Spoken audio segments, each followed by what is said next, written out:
Emma and the yawning bear. There was a little bear who couldn't fall asleep.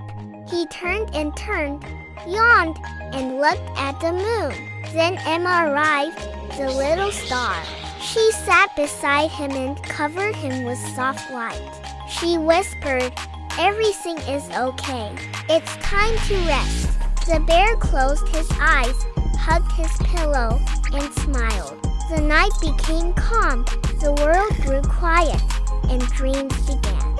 Emma shined softly until everything was at peace. Good night.